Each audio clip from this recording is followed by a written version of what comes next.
pour notre cœur, qui viennent du cœur de Dieu pour notre cœur. Quand on n'entend pas le cœur de Dieu qui nous parle dans un message, le message il est raté. Donc Seigneur, on se confie en toi. Je me confie en toi, Seigneur. Pour que ta parole puisse produire un fruit qui touche et qui agisse pour le meilleur, pour chacun de tes enfants. Tu aimes chacun et tu veux le meilleur pour chacun de tes enfants. Et nous n'en doutons pas et nous te remercions pour cela. Au nom de Jésus. Ouh. Merci Seigneur. Moi je me réjouis vraiment d'annoncer la parole de Dieu.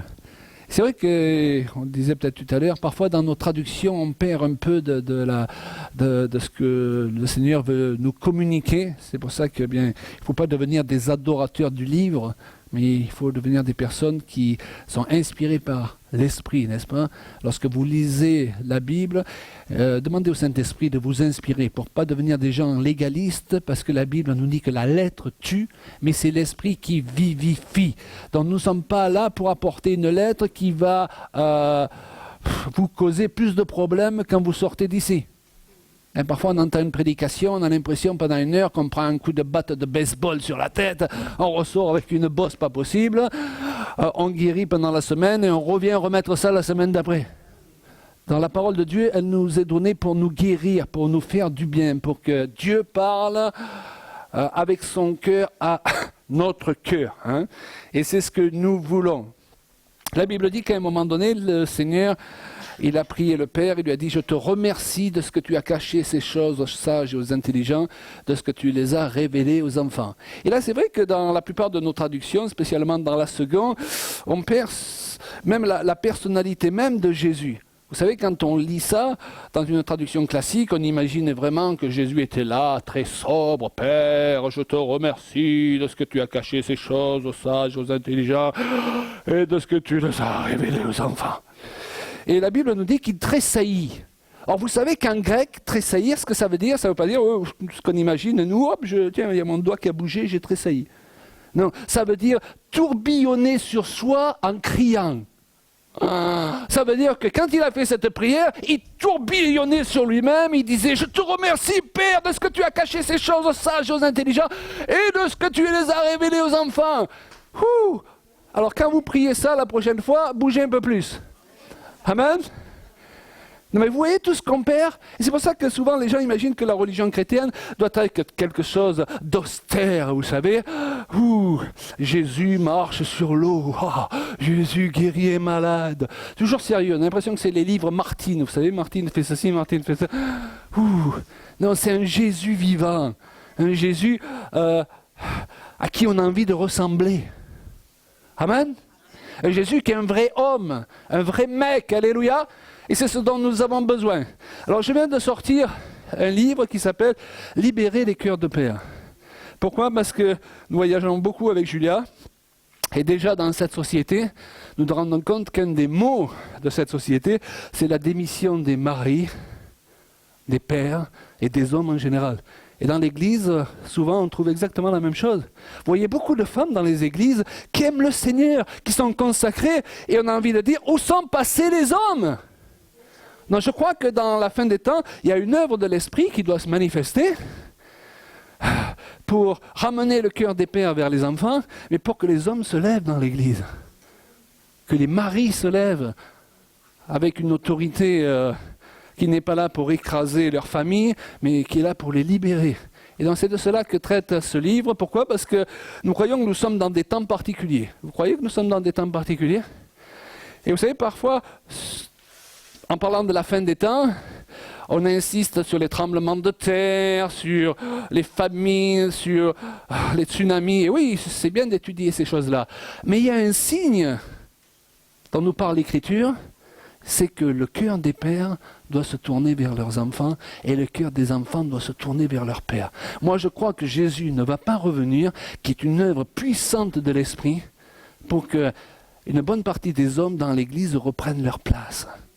Et qu'il y ait une réconciliation des générations. Et ça concerne aussi les pères spirituels avec des enfants spirituels.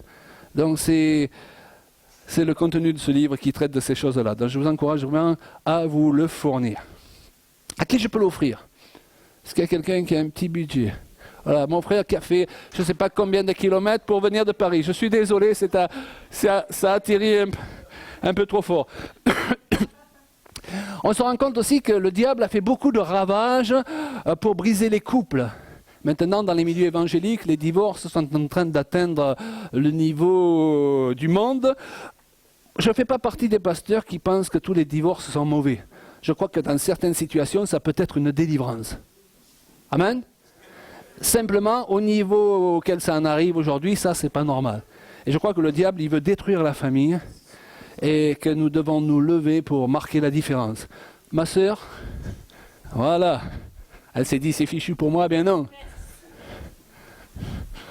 Voilà, puis nous avons toutes sortes de matériel qui est là vraiment pour nourrir le peuple de Dieu et beaucoup de thèmes qu'on aborde qui correspondent aux temps particuliers dans lesquels nous vivons. Vous avez aussi notre dernier CD avec le chant « Il a été pourvu à la croix » et bien d'autres. Mais on n'est pas là pour vendre des livres et pour vendre des CD, on est là pour propager la parole de Dieu. Amen. D'ailleurs, si vous manquez d'argent, on est capable de vous offrir quelque chose. Vous venez à la table, vous expliquez votre situation, il n'y a pas de problème. Ok ? Le message qui fera complément à celui de tout à l'heure que je voudrais partager avec vous cet après-midi, ça fait un moment que je ne l'ai pas prêché. Et je sentais ce matin que le Saint-Esprit me disait de parler sur ce sujet. C'est assez spécial avec le Seigneur parce que parfois on a des projets et lui il en a d'autres. Et la Bible nous dit que les voies de Dieu sont au-dessus de nos voies et que ce n'est pas à Dieu de changer ses voies pour nos voies, mais c'est à nous de changer notre manière de penser pour la manière de penser de Dieu. Et ce message s'appelle « Ton Dieu ordonne que tu sois puissant ». Waouh! Chez chacun de nous, le vieil homme, dans ce que nous étions avant de connaître Jésus, c'était un loser, un perdant. Mais l'homme nouveau, c'est un héros destiné à surmonter les obstacles de la vie et vaincre. Le psaume 45, verset 3-4 nous dit « Vaillant guerrier, ceins ton épée, ta parure et ta gloire, oui ta gloire, sois vainqueur, monte sur ton char, défends la vérité, la douceur et la justice, et que ta droite se signale par de merveilleux exploits. » Wow. Voilà le programme de Dieu pour chacun de ses enfants. Alléluia.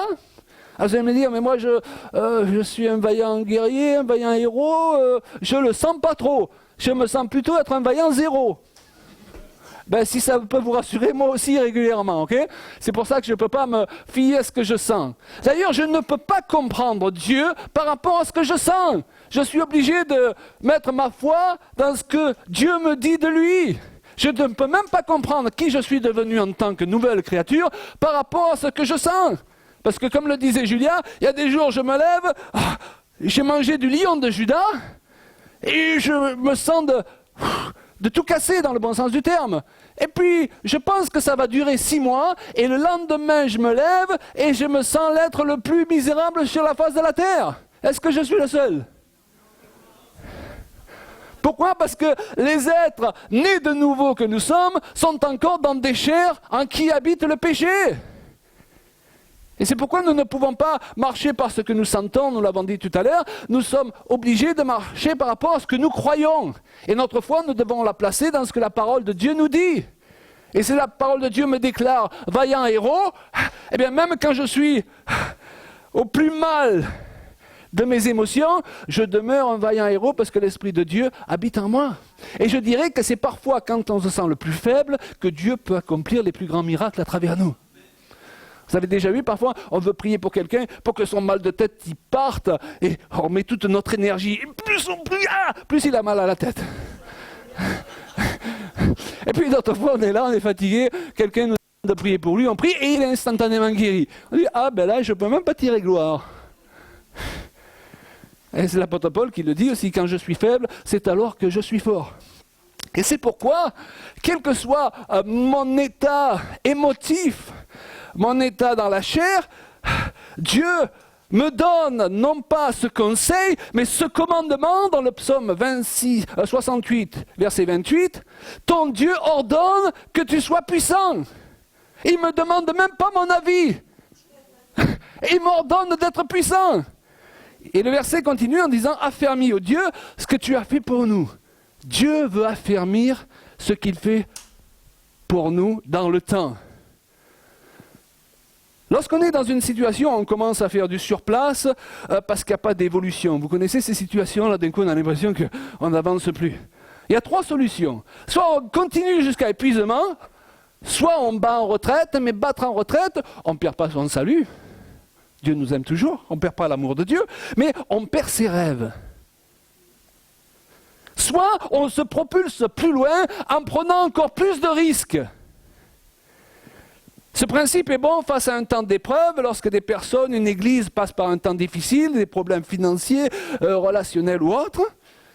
Et il y a alors ceux qui, face à l'épreuve, ont peur et font marche arrière, et ceux qui, face à l'épreuve, se liguent ensemble pour prendre encore plus de risques et se propulser plus loin. Et c'est pour ça que dans les temps de crise, dans les églises, il se crée des fossés entre ceux qui décident de repartir en arrière et ceux qui décident de se porter en avant.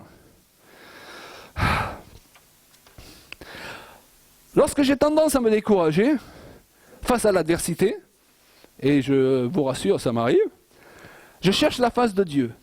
Et si Dieu est plein de compassion à mon égard, parce que c'est sa nature, il n'en demeure pas moins qu'il veut me donner les vraies solutions à mon problème. Et il y a une période où je passais par une situation délicate, et lorsque je priais le Seigneur, et je ne sais pas si ça vous arrive, mais je le pense, c'est fou, mais les réponses que je recevais n'étaient pas celles que je voulais. Et c'est vrai que Dieu ne nous répond pas toujours comme on voudrait. Et d'ailleurs, heureusement. Parfois, un jeune homme, il dit « Seigneur, j'ai connu des personnes comme ça, qui boudaient Dieu parce qu'il ne leur avait pas donné cette jeune fille, ils avaient prié pour qu'elle devienne leur épouse pendant des années. » Bon, les années passant, ils ont rencontré cette personne, ils sont allés boire un café avec, et quand ils ont vu ce qu'elle était devenue, ils ont béni Dieu de ne pas leur avoir donné. Dieu, il sait ce que nous ne savons pas. Lorsque Dieu appelle Jérémie, celui-ci lui répond « Je suis un enfant !» Et Dieu répond à Jérémie « Sur la photo que j'avais de toi, tu faisais pourtant beaucoup plus vieux. » C'est ça? Non, Dieu lui dit « Ne dis pas !» Ne dis pas « je suis un enfant » parce que tu iras vers tous ceux auprès de qui je t'enverrai. Donc lui, tout ce qu'il réalisait, c'était qu'il n'était pas à la hauteur. C'était même un ado. Mais quand on considère l'Écriture, c'est fou le nombre d'ados que Dieu a utilisés. Et quand on considère aussi l'histoire de l'Église, c'est fou le nombre d'ados que Dieu a utilisés pour provoquer des réveils. Waouh! Parfois on dit aux gens, non, t'es trop jeune. Non, t'es pas trop jeune. T'es trop vieux. Non, t'es pas trop vieux. Si vous avez des amis pour qui vous êtes toujours trop quelque chose, changez d'amis. Nous avons besoin de gens qui nous encouragent. Alléluia! Qu'est-ce que dit l'Écriture? Elle dit « exhortez-vous les uns les autres ». En grec, s'exhorter signifie se tirer vers le haut. Nous avons besoin de s'entourer de gens qui nous tirent vers le haut, qui croient dans l'impossible. Pas des gens qui nous rappellent qui on était, mais qui nous rappellent qui on est devenu.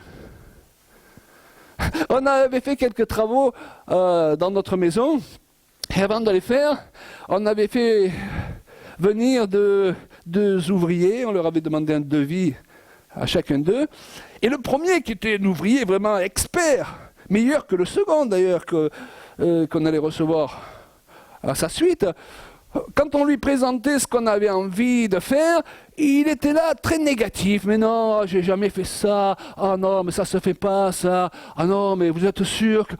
Oh là là. Et quand on a fait venir le second, il était plein d'enthousiasme. Ah oui, j'ai jamais fait ça, mais c'est super. Il faut innover, c'est bien, c'est une bonne idée. Alors inutile de vous dire qu'on a choisi le second. Ce n'est pas toujours les gens les plus doués dont vous avez le plus besoin. Ce sont surtout des gens qui sont capables de vous tirer vers le haut. Il y a des gens qui voient un problème dans chaque solution. Alors que nous sommes appelés à avoir une solution dans chaque problème. Donc faites attention de qui vous vous entourez. Et le Seigneur, il lui dit, ne dis pas, je suis un enfant, parce que moi j'ai déclaré que tu vas réussir, parce que ce n'est ni par puissance, ni par force, mais c'est par mon esprit. Donc le Seigneur, loin d'aller dans son sens, se met même en colère. Il se met en colère après Moïse aussi. Lorsque Dieu appelle Moïse, celui-ci lui dit, j'ai la langue embarrassée. Alors selon les traductions, selon les concepts, on ne sait pas vraiment, il y a plusieurs versions, mais il aurait bégayé. Mais le Seigneur, loin d'aller dans son sens, se met en colère et lui dit d'aller quand même et qu'il sera avec lui. Lorsque Moïse s'est présenté devant Pharaon, ce n'était humainement pas glorieux au départ. Déjà parce qu'il ne parlait pas lui-même. Vous imaginez, Dieu choisit un grand prophète, le gars, il ne va même pas parler lui-même parce qu'il a la trouille. Et il bégaye. Donc quelqu'un parle à sa place. Vous imaginez, Pharaon, il s'est dit, mais qui c'est ce gars-là? Et lorsqu'enfin il décide d'ouvrir la bouche, eh bien peut-être qu'il s'est mis à bégayer, ainsi parle le Seigneur, c'est mon peuple. Et Pharaon qui dit, mais c'est quoi ce type-là? Et c'est peut-être ce que le diable il a dit vis-à-vis de vous pendant des années. Mais il est venu le temps où Pharaon, il rigolait plus du tout. Certains d'entre vous, vous avez peut-être été méprisés lorsque vous avez commencé à servir Dieu, mais le Seigneur va vous rendre puissant pendant la marche. Et ceux qui se sont moqués de vous, à un moment donné, ils ne vont plus rire du tout. Ton Dieu ordonne que tu sois puissant. Ou tu sais pourquoi il est obligé de te l'ordonner? Parce que si tu te fies à ta chair, jamais tu iras. Mais s'il te l'ordonne, tu es obligé d'obéir. Dites-le à ton voisin, ton Dieu ordonne que tu sois puissant.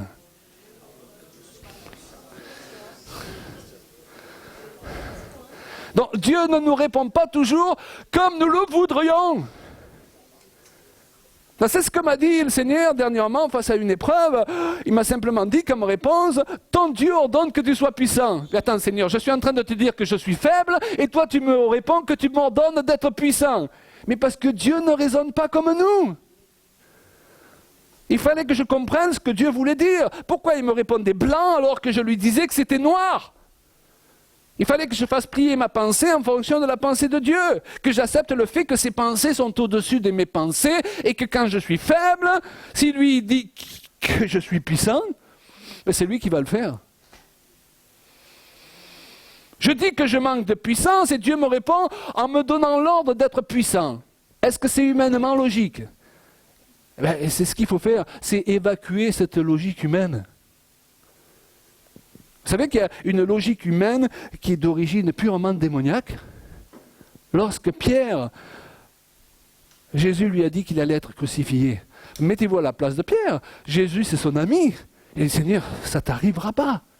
J'aurais peut-être réagi exactement de la même façon. Et est-ce que Jésus se tourne vers Pierre en lui disant « Merci Pierre, ça c'est un ami. Vraiment. Arrière de moi Satan. Waouh. Le seau d'eau froide. » Vous savez, ce qui est dangereux dans la vie, c'est pas tant les mauvaises idées, c'est les bonnes mauvaises idées. On a des tas de bonnes mauvaises idées, mais on se croit justifié parce qu'elles sont bonnes en soi. Je vais vous donner un exemple. Imaginez que demain je décide d'aller bâtir un hôpital en Afrique, mais que Dieu ne m'a pas appelé à le faire. L'hôpital en Afrique, c'est une bonne idée en soi. Mais si Dieu ne m'a pas appelé à le faire, ça devient une bonne mauvaise idée pour moi, parce que pendant le temps où je ferai ce que Dieu ne m'appelle pas à faire, je perdrai les œuvres qu'il m'a appelé à faire, parce qu'il n'y a que 24 heures dans une journée. Et je ne sais pas pour vous, mais moi dans ma vie, j'ai fait beaucoup de choses pour Dieu que Dieu ne m'a jamais demandé de faire. Et c'est alors que je m'épuisais. Je dis que je suis faible, et il me dit dans Joël 3,10 que le faible dise « je suis fort ». Oh Seigneur! Vous avez déjà essayé d'expliquer à Dieu qu'il s'est trompé? Il ne veut rien entendre en général. Je vais t'expliquer Seigneur, tu n'as pas compris. Non, c'est moi qui n'ai pas compris. Si je suis pauvre, il me dit de donner. Donner, il vous sera donné. Ça signifie que ceux qui sont plus pauvres que les autres ont encore plus besoin de donner que ceux qui sont riches. Alors je sais qu'il y en a qui ont abusé de ce principe pour plumer le peuple de Dieu, et je ne parle pas de ses excès, mais il n'en demeure pas moins que le principe de base, il est juste. Dieu va multiplier ce que je donne, parce que rien multiplié par rien, ça donne rien. Si je dis que je suis malade, il me répond que par ses meurtrissures, je suis guéri. Ah ben, je n'avais pas vu. Les pensées de Dieu sont au-dessus de mes pensées. Et Dieu ne répond pas toujours de la manière dont on le voudrait. Quelqu'un disait, j'ai demandé de la force et le Seigneur m'a donné des difficultés pour me rendre fort. Ah ben dis donc. J'ai demandé de la sagesse et le Seigneur m'a donné des problèmes à résoudre. Ben c'est pas pour ça que j'avais prié. J'ai demandé du courage et le Seigneur m'a donné des dangers à vaincre. Et pourquoi? Parce que le courage se développe face aux dangers. J'ai demandé des faveurs, le Seigneur m'a donné des bonnes occasions de faire bien. Tu veux trouver faveur auprès des gens, fais-leur du bien. Il n'y a aucune raison que tu trouves faveur auprès des gens que tu méprises, ou pour qui tu fais rien. Fais l'évangile facile, n'existe pas. Ce qu'un homme sème, il le récoltera. Il faut juste savoir quoi semer selon la direction de Dieu. J'ai demandé de l'amour, disait quelqu'un, et le Seigneur m'a donné des gens troublés à aider. Je me rappelle un jour, j'étais malade, je n'arrêtais pas de vomir, et il y a quelqu'un qui tape à la porte, personne qu'on connaissait mais qu'on n'avait pas vu depuis des années, pour être hébergé pour la nuit. Et la dernière chose que j'avais envie de faire, c'était d'héberger quelqu'un parce que j'étais malade. Alors, je crois qu'on avait fait de la peinture et les odeurs m'avaient empoisonné. Mais vous voulez savoir, à partir de l'instant où j'ai dit oui, on va le faire quand même, j'ai été instantanément guéri. Je me suis mis à table et j'ai mangé un steak. Ça faisait 2 jours que je vomissais. La Bible dit, cherchez premièrement le royaume de Dieu et toutes choses vous seront données par-dessus. Il y a certaines choses qui semblent des problèmes qui viennent devant de vous. En réalité, elles sont des solutions. Elles sont la solution de Dieu. Ton Dieu ordonne que tu sois puissant. Point important à comprendre de cette affirmation. Dieu ne me conseillait pas, ne me dit pas, Claude Payan, si tu veux bien faire un effort, allez, pour être puissant, ça me ferait plaisir, dit Dieu. Dieu ordonne. Claude Payan, il n'a pas le choix. Et je crois que le problème de beaucoup de chrétiens, c'est qu'ils se donnent le choix. Oh, moi j'ai le choix. Et comme Dieu nous aime, il nous laisse avoir le choix, ou croire qu'on a le choix d'avoir le choix. Et il ne nous rejette pas parce qu'on est ses enfants. Mais on passe à côté de beaucoup de choses.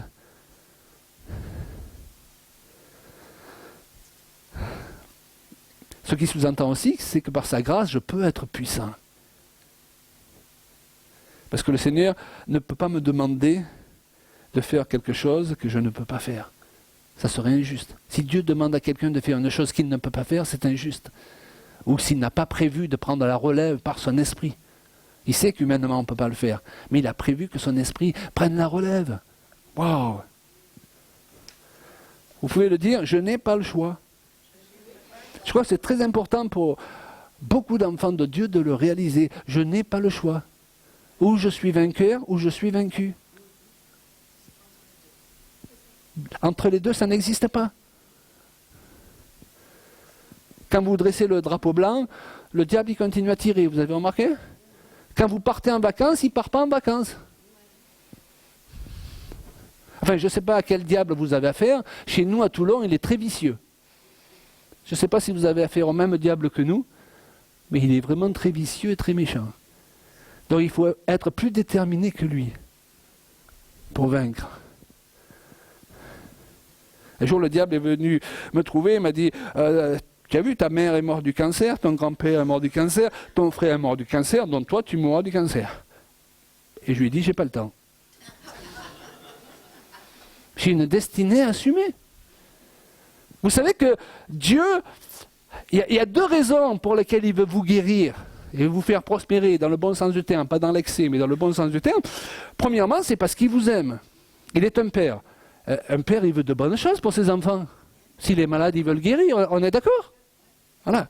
Ensuite, Dieu, c'est un businessman aussi. C'est-à-dire, il a fait un investissement en vous. Il vous a créé pour des œuvres, nous dit Éphésiens 2:10, qu'il a préparées d'avance afin que vous les pratiquiez. Si vous mourrez avant votre temps, il perd son investissement. Donc je ne sais pas pour vous, moi la soixantaine passée, j'ai l'impression qu'il y a des choses qui commencent à peine. Il n'y a pas longtemps, on est allé à Madagascar, et puis le programme c'était 8 heures de pirogue, 2 heures de marche pour arriver là où on devait pour la construction d'une école. Bon, on a dit on y va, c'est pas maintenant qu'il faut se laisser mal vieillir. Alléluia. Mais tu es devant un choix à chaque fois. Tu es devant un choix. La chair, elle dit, peut-être que maintenant, il faudrait être sage. On n'a jamais voyagé autant, tous les deux. Donc nous devons être plus déterminés que le diable est déterminé à nous détruire. Nous devons être plus déterminés que lui pour construire dans la vie des gens et dans nos propres vies. Est-ce qu'il y a des gens déterminés ici? Eh bien, vous avez intérêt. Je ne peux pas vous annoncer un message à l'eau de rose, je suis désolé cet après-midi. J'ai payé un prix trop difficile pour arriver à vivre ce que nous vivons aujourd'hui, pour vous dire que ça va être simple. Amen. Alors, qu'est-ce qu'on va proclamer cette semaine? Tout ce qui nous contrarie, la lourdeur éventuelle de notre passé, notre état de victime. Il y a une réalité spirituelle que vous devez connaître. Une victime attire toujours un oppresseur. Donc le diable veut nous garder dans un état de victime. Et tant que vous restez victime... Alors attention, il ne faut pas se méprendre sur ce que je veux dire. Si on a souffert dans sa vie, dans son enfance, peut-être on a été abusé, il faut à tout prix que notre état de victime soit reconnu. Il y a un temps pour ça. Il ne faut pas qu'on dise « Allez, j'ai lavé dans le sang de Jésus ». Non, non, il ne faut pas guérir à la légère les plaies du peuple de Dieu. Ce n'est pas ce que je veux dire ce soir. Il y a un temps pour ça. Il y a un temps aussi pour que des gens nous aident à surmonter toutes ces blessures qu'on a vécues. Simplement, nous avons beaucoup de personnes au sein du peuple de Dieu qui, 20 ans après, ont toujours le statut de victime. Et quand tu as un statut de victime, tu auras toujours un oppresseur. Rappelez-vous de ça. À un moment donné, il faut se débarrasser du statut de victime. D'ailleurs, ça serait tout un autre enseignement. Et vous savez quelle est la meilleure façon de se débarrasser du statut de victime? C'est d'arrêter de se considérer soi, c'est ce que dit l'apôtre Paul, et considérer la victime des victimes, Jésus-Christ, qui n'a jamais fait de mal, qui n'a jamais péché, qui a été rejeté, qui a été crucifié. Et à un moment donné, quand tu considères ce que Jésus a vécu, tu t'oublies. Et dans cet oubli, tu trouves tes guérisons. Mais parfois, nous allons dans le sens inverse, nous amenons les chrétiens à tourner autour d'eux, et parfois ça dure pendant 30 ans, ils sont encore en train de tourner autour d'eux, moi, et ça devient l'idole du moi. Donc il y a un équilibre, on est d'accord? Il y a un temps où on a été victime, on a besoin de la guérison, d'être aidé pour cette guérison, et ça serait un tort qu'on ne nous reconnaisse pas ce statut de victime. Si on a été victime, il faut que les gens le reconnaissent. Ok? Et souffre avec nous par compassion. Et puis le temps passant, on doit passer à un autre stade de guérison où là on refuse de porter à vie ce statut de victime parce que Jésus l'a porté pour nous. Amen. Donc faites attention, quel programme de guérison vous suivez. Il y a des programmes de guérison qui vont nous mener dans cette direction, et alléluia. Et puis il y en a d'autres qui essayent de guérir le vieil homme. Mais le vieil homme, c'est un cadavre. Et c'est pour ça que quand on va dans cette direction, on commence à avoir de drôles d'odeurs. Et parfois on libère plus de démons que ce qu'on en a chassé. Alors est-ce qu'on va confesser la lourdeur éventuelle de notre passé, notre faiblesse, ou notre foi dans le présent et le futur de Dieu? Et faire ce que Dieu nous dit de faire. Appeler les choses qui ne sont pas comme s'ils étaient. Waouh! À commencer par s'appeler soi-même, je reviendrai là-dessus dans un autre message, et se voir soi-même comme puissant et vaillant héros. Et je dirais même un champion de Dieu. Amen. Pour devenir puissant, il y aura toujours des combats qu'il nous faudra livrer seuls. Vous pensez que les autres ne vous comprennent pas, qu'ils vous abandonnent, qu'ils ne viennent pas vous secourir. Et dans plusieurs cas, c'est peut-être vrai, et ça ne les excuse pas. Mais souvent, c'est personne d'autre que le Seigneur qui utilise cette situation pour vous faire grandir. Ce frère qui a toujours été là pour vous aider quand vous n'aviez plus d'argent, et d'un coup, il ne se trouve plus là. Parce que Dieu l'a prévu que ce soit vous maintenant qui aidiez les autres. Il va falloir grandir. Ce pasteur toujours disponible au téléphone, il n'est plus. Cette femme, ce mari qui vous a porté pendant toutes ces années, ne peut plus le faire. C'est à vous maintenant de prendre la relève. N'y voyez pas toujours le diable. C'est peut-être Dieu qui est dans le coup. Pour que vous appreniez à lutter seul comme Jacob qui a lutté contre l'ange. Alors ça c'est notre mystère. Qui c'était cet ange? Certains disent que c'était l'ange dans le Talmud. Il y a un commentaire qui dit que c'était l'ange d'Ésaü. D'autres disent que c'était l'ange du jugement de Dieu. Quelqu'un qui connaît la grâce de Christ, il peut détourner le jugement de Dieu. Alléluia. Il a beaucoup de puissance. La Bible dit que nous jugerons les anges. Nous avons un statut supérieur aux anges.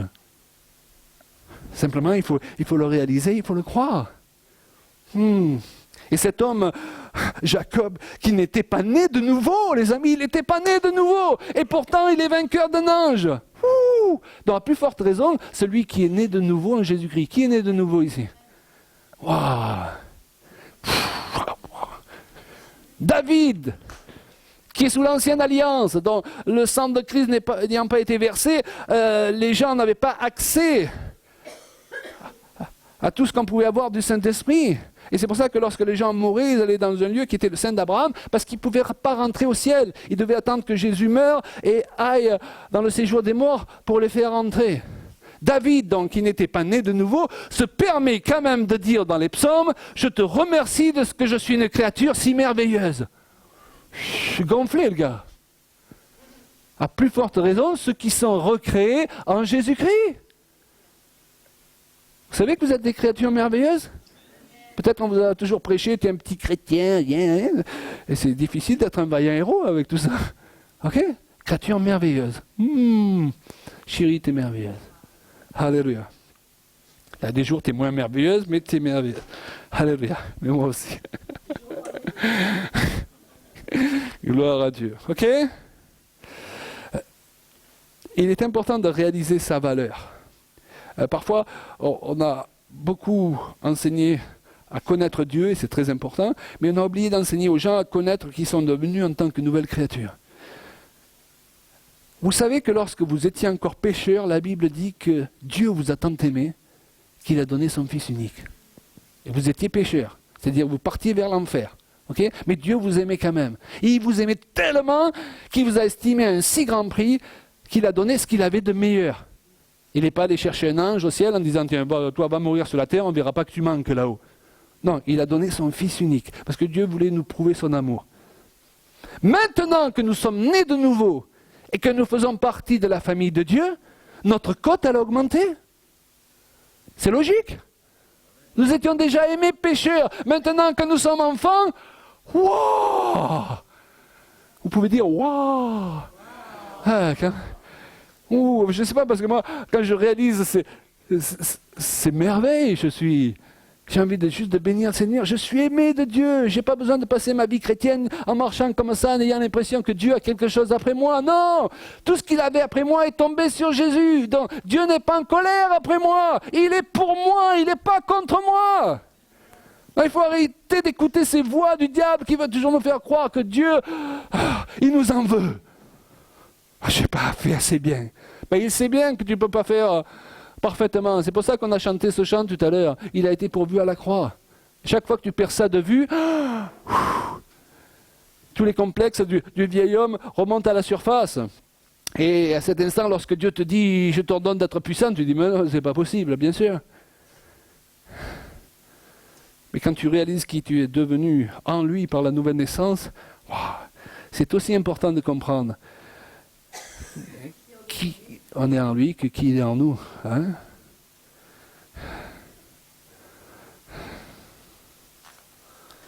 Et pour terminer, Genèse 35, 10. Dieu dit à Jacob, après avoir combattu contre l'ange, « Ton nom est Jacob, tu ne seras plus appelé Jacob, mais ton nom sera Israël. » Et lui donna le nom d'Israël. Dieu change le nom de Jacob à la suite de sa lutte avec l'ange. Ok? Les ressources divines qui sont en Jacob lui permettent de vaincre un ange. Vous vous rendez compte? Plusieurs définitions sont données au sens du mot Israël. Je sais, il y a beaucoup de traductions et qui ne sont pas toujours très logiques les unes ou les autres. Une de ces traductions, c'est soldat de Dieu, c'est Dieu domine, lutteur de Dieu, jouteur puissant, vainqueur de Dieu, prince de Dieu. Moi, j'aime bien celle-là, champion de Dieu. Mais l'idée, c'est pas que Jacob, comme le rendent encore d'autres interprètes du sens de ce mot, c'est pas que Jacob a vaincu Dieu. Ce ne serait pas logique. Jacob, il ne vient pas pour vaincre Dieu. Et croyez-moi, il ne fait pas le poids. Mais il n'est pas champion parce qu'il a vaincu Dieu, il est un champion de Dieu. Comme les champions qu'avaient les seigneurs à l'époque du Moyen-Âge. Ils faisaient courir leurs champions pour combattre pour eux. Malgré ses erreurs du passé, ses imperfections du présent, il ne s'est pas laissé abattre et impressionner. Il n'a pas accepté un sort humain normal. Et c'est ce que Dieu attend de nous, qu'on n'accepte pas un sort humain normal. Vous connaissez ce passage dans les psaumes ? Vous êtes des dieux, vous mourrez comme des hommes. On est créé à l'image de Dieu. Ok ? Ce n'est pas une nouvelle doctrine. Le mot Christ signifie ouin. Chrétien vient du mot Christ, qui signifie petit ouin, celui qui marche sur les traces de loin des ouins Jésus, pour faire quoi ? Les œuvres de loin des ouins. Donc, l'onction est indissociable du statut de chrétien. Nous sommes des ouins. Alléluia. Donc, nous avons été ouins pour déjà une onction de joie, pas une onction de tristesse. On l'a vu tout à l'heure. Amen. Faites-moi des beaux sourires là. Voilà. Laissez la joie de Dieu couler pendant ces 4 jours. Et quand vous repartez, ne la laissez pas partir. Parce que la joie du Seigneur est notre force. Alléluia. Et nous n'avons pas été loin de l'onction d'Élie, même s'il y a quelque chose, spécialement dans la fin des temps, au niveau du Saint-Esprit. Et c'est un autre enseignement. Nous n'avons pas été loin de l'onction de Moïse. Et merci pour Moïse, qui était un grand prophète. Nous avons été loin de l'onction de Jésus. Et il est dit de Jésus, ton Dieu t'a oint, parce que tu as aimé la justice et haï l'iniquité. Il t'a oint d'une huile de joie. Waouh! Il faut qu'on la voie, cette joie. Il faut qu'on la joie. Et qu'elle puisse nous donner la victoire dans beaucoup de nos épreuves. Donc malgré les erreurs du passé, malgré ses imperfections, il ne s'est pas laissé abattre et impressionner. Il a imposé de la part de Dieu une loi supérieure à celle que même un ange croyait lui imposer. Il n'a pas accepté une destinée qui finisse en queue de poisson. Il a imposé une autre destinée, celle d'un vaillant héros. Et à cette fin, il s'est comporté en vaillant héros. Est-ce qu'il y a des vaillants héros ici ? Des vaillantes guerrières. Je sais, vous ne le sentez pas toujours. Moi non plus, soyez rassurés. Alléluia. Mais la foi, c'est ça. Lorsque le Seigneur envoie un ange aussi pour visiter Gédéon, Gédéon, il passe par une période de sa vie où il n'y a rien qui marche. Vous connaissez ces périodes ? Vous les connaissez ici ? Tu passes par une période où il n'y a rien qui marche. Tu pries, chaque fois que tu pries, tu as l'impression que ça empire. Vous connaissez ? Et l'ange envoyé par Dieu, qu'est-ce qu'il lui dit la première chose à Gédéon ? L'Éternel est avec toi. Ben Gédéon, il aurait pu dire, heureusement, alors, parce que s'il n'était pas avec moi, tout ce que je déguste déjà, ça vous est jamais arrivé de faire ce genre de prière ? Seigneur, on ne dirait pas que tu es tant avec moi que ça. Et pourtant, ce n'est pas la preuve, parce que vous passez par une de ces périodes, que Dieu vous a abandonné. Dieu est avec vous. Mais ça ne suffit pas. La deuxième chose, c'est qu'il le salue selon comment Dieu le voit. Salut à toi, vaillant guerrier, et selon les traductions, vaillant héros. Alors moi, je me mets à la place de Gédéon, il a dû regarder derrière en disant, à qui tu parles, Seigneur ? Parce que lui, il avait l'impression d'être un vaillant zéro. Vous voyez, il y a une manière qu'on a de se regarder, mais pendant ce temps, Dieu nous voit différents. Et donc, il est important de commencer à se voir d'où Dieu nous voit. Wow. Il y a même un verset qui va jusqu'à dire que nous sommes assis dans les lieux célestes en Jésus-Christ. Il faut commencer à voir les choses d'en dessus. Donc, si votre banquier vous appelle lundi et vous dit, monsieur, vous avez vu le gros découvert que vous avez ? Ben, répondez-lui, moi, d'où je me trouve, il n'est pas si gros que ça. Mais vous pouvez ajouter un peu d'humour, hein ? La joie du Seigneur est parfois. Vous dites, il faut s'élever un peu, monsieur. Alléluia. Gloire à Dieu. Vous verrez, je ne suis pas sûr que ça marchera, mais déjà, ça vous fera du bien. Mais commencez à voir les choses de plus haut. Alléluia. D'où Dieu les voit. Et votre regard sur vous-même, il va changer. Dieu y croit en vous. Wow. Dieu cherche des personnes qui vont être ses champions au prix de leur vie, s'il le faut. Des champions, ce sont des hommes, des femmes qui vont accepter, rechercher à marcher sur la terre en digne représentant de qui est le Seigneur. Ils vont accepter d'être puissants. Est-ce que nous acceptons d'être puissants? Nous avons tellement de fois accepté notre faiblesse. Hein? Le diable, il a encore fait ça. Je me rappelle ce gars-là, qui était dans une église, il n'en pouvait plus. Les gens, ils arrivaient continuellement en train de glorifier le diable. Une personne disait, le diable, il m'a encore caché mes torchons cette semaine. Quelqu'un disait, où est-ce que vous pouvez chasser l'esprit de carie, s'il vous plaît? J'ai mal aux dents. Le frère a répondu, j'ai une parole de Dieu pour vous, lavez-vous les dents plus souvent. On n'est pas là pour glorifier le diable. Et trop souvent, on a accepté notre faiblesse. On doit accepter notre faiblesse sans Dieu. Je suis absolument d'accord avec ça. Mais nous ne sommes pas sans Dieu, que je sache. Amen. Ça ne sert à rien de chercher la puissance qui va sortir du mur, je l'ai dit tout à l'heure. Ça ne sert à rien même d'être toujours là les yeux au ciel, parce que parfois on cherche Dieu partout sauf là où il est. Nous sommes devenus le temple du Saint-Esprit. Simplement, parfois il faut se parler à soi-même. Vous savez que méditer signifie parler à soi-même?